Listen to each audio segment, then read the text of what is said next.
Assalamualaikum warahmatullahi wabarakatuh. Perkenalkan, nama saya Aditya Putra Ramadan dengan NIM 21050110179. Pada kesempatan kali ini, saya akan mereview kembali materi dari mata kuliah Bank dan Lembaga Keuangan Non-Bank.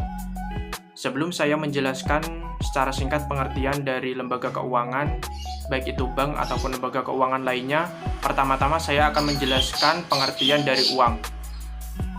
Uang itu, secara pengertian, uang itu sendiri dibagi menjadi dua, yaitu uang dalam arti luas dan uang dalam arti sempit.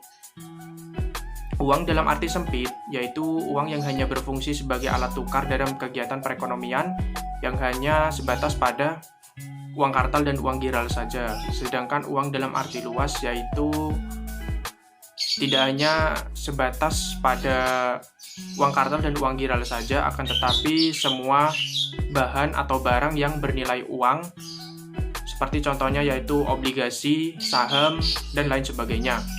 Kemudian peranan dari uang itu sendiri, yang pertama yaitu sebagai untuk melancarkan kegiatan tukar-menukar dalam kegiatan perdagangan perekonomian, kemudian sebagai alat penyimpan nilai, kemudian sebagai satuan hitung, dan yang terakhir yaitu sebagai penyimpan nilai. Sedangkan fungsi-fungsi uang itu sendiri itu juga dibagi menjadi dua, yaitu ada fungsi asli dan fungsi turunan. Fungsi asli uang yaitu sebagai satuan hitung dan sebagai alat penyimpan uang atau valuta.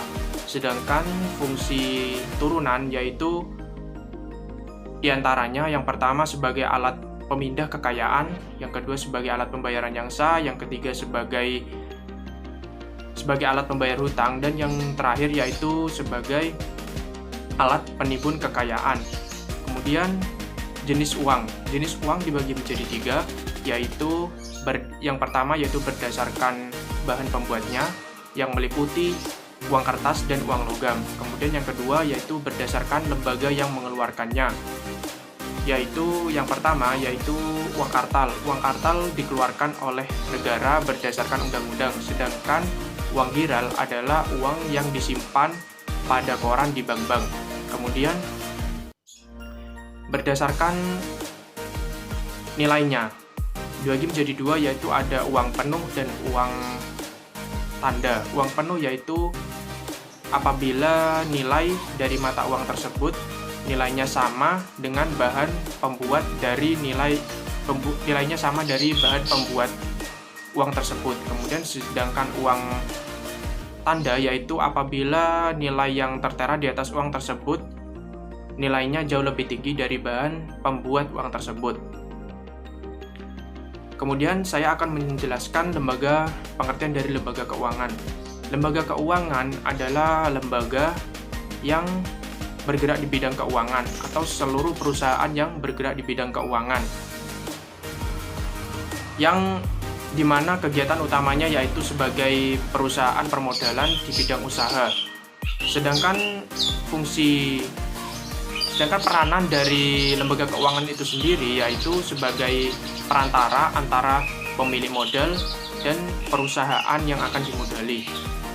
Lembaga keuangan itu sendiri yaitu dibagi menjadi dua, yaitu ada bank dan lembaga keuangan non-bank. Sedangkan lembaga keuangan seperti bank, contohnya yaitu seperti bank sentral, kemudian bank umum konvensional dan bank umum syariah, kemudian ada bank perkreditan rakyat umum atau konvensional, dan bank perkreditan rakyat syariah. Kemudian lembaga keuangan non-bank yaitu ada leasing, kemudian ada dana pensiun, ada koperasi simpan pinjam, dan masih banyak lagi. Kemudian ada bank sentral atau Bank Indonesia. Bank Indonesia adalah bank sentral yang dimana lembaga ini lembaga yang independen, bebas dari ikut campur atau campur tangan dari pemerintah maupun pihak-pihak lain kecuali diatur dalam undang-undang. Kemudian tugas utama dari bank sentral atau Bank Indonesia ini yaitu menjaga dan menstabilkan nilai rupiah. Sedangkan tugas-tugasnya itu sendiri yaitu yang pertama melaksanakan dan mengatur kegiatan moneter, kemudian menjaga dan mengatur sistem pembayaran, dan kemudian mengatur dan mengawasi bank. Kemudian ada bank umum konvensional. bank umum konvensional adalah bank yang di mana kegiatan operasionalnya itu berdasarkan prinsip-prinsip konvensional atau umum. Dan tugas-tugasnya itu sendiri meliputi yaitu pertama menghimpun dana dari masyarakat, menyalurkan dana dari masyarakat, dan menyediakan layanan perbankan seperti jasa. Kemudian ada bank umum syariah.